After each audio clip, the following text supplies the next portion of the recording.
Welcome to Coaches Weekly. I'm CJ Sullner here with head women's soccer coach Chris Brown. You got to be happy. You guys are in. It was a stressful week, I'm assuming, from your end, but the girls took care of business on Saturday in a big way against the Falcons, and you guys are in.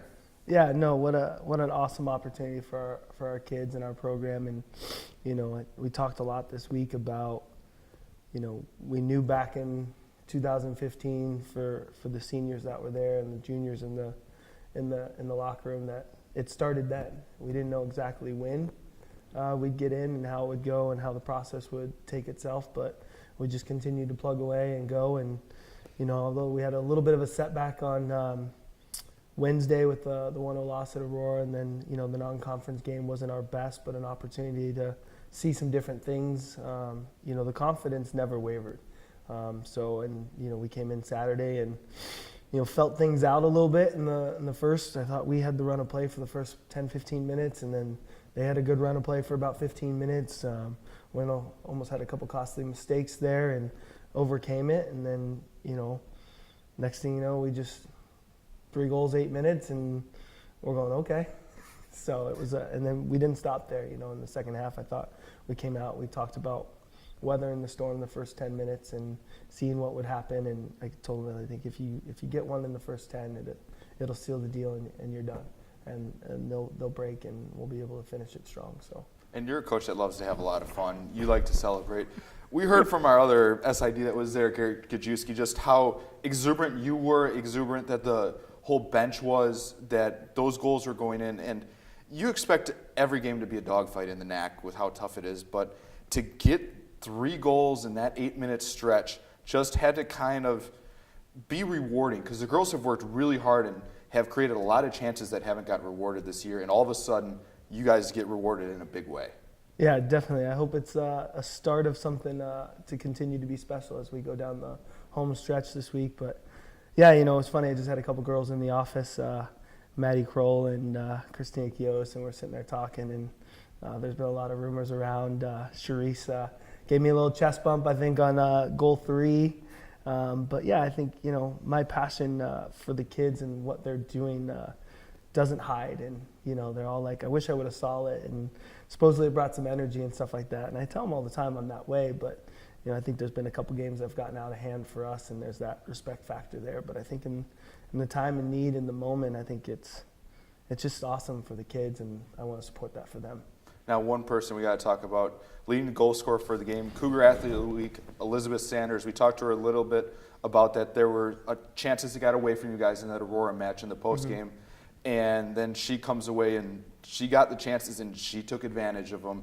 And that's a senior leader stepping up, and really she's been that kind of rock all year. And you call her the president, and she stepped up today. Yeah, no, definitely. I think on Saturday, and the whole team did. I mean, what a great team effort. But, Liz always finds a way to be in the middle of it, and she puts herself in really good spots. And I thought, against Aurora, that she came up a little bit short on some ends, and probably got 1 or 2 there. And, what she said with the missed opportunities. And a player like that, she's not going to let it happen again. And 2 incredible opportunities, and one that she got up and took a nice shiner for in the eye, and goalkeeper came and clobbered her, but still put it in over the goalkeeper, and then had a great assist to close the thing out. So you're always looking for those players to step up, and there's so many on our roster. And Liz's day was Saturday, and I'm excited to see whose day it might be on Wednesday, and obviously next Saturday as well.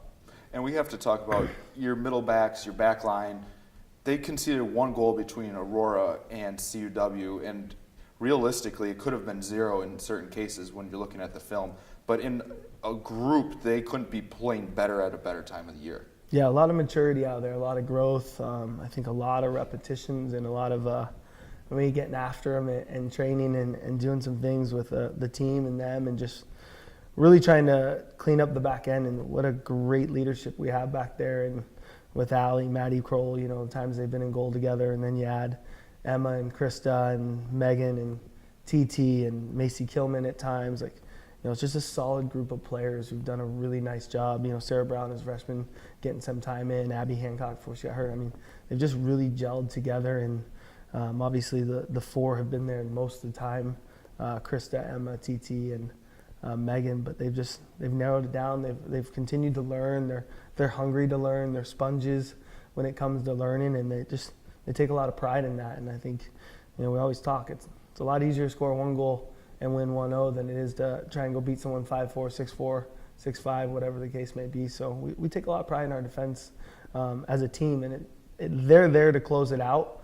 But it really starts up front with our forwards and our midfielders, and they do a really nice job, and they've done a great job of just learning and adapting to different situations to put everybody in a good spot to be successful. Now, we'll look forward just to the last regular season game. We'll talk conference tournament down the line later in the week. But Wednesday, the pressure doesn't go away. It's another big game for you guys. They're the conference champs. They're the regular season conference champs, and MSOE coming to River Forest. It's a chance to knock off the big dog. You guys have done it against Concordia, Wisconsin, Dominican. It's that kind of year that you guys have had, and the group is playing really good soccer. It's a really good opponent, and frankly, it's for seeding in the conference tournament, where you guys are going to be, whether it's going to be a home game or on the road to start the NACC. Yeah, no, the conference tournament probably, in a sense, really started Saturday for us. So we've already had 1 game in it in our own minds, and you got another one here on Wednesday with great implications. How special would it be for this group to get a result on Wednesday, perform, get the result, and then obviously have a home game in the quarterfinals on homecoming weekend would be, I think, very special, and it'd be a great environment here in River Forest for us. Well, we look forward to seeing you guys out on the pitch. Cougars' last regular home game of the season will be on Wednesday against MSOE. You can find all the links at cucougars.com. We'll have all the information for the upcoming NACC tournament and another little talk with Chris Brown previewing the NACC tournament later in the week. For head coach Chris Brown, I'm CJ Selner. Thank you for watching Coaches Weekly.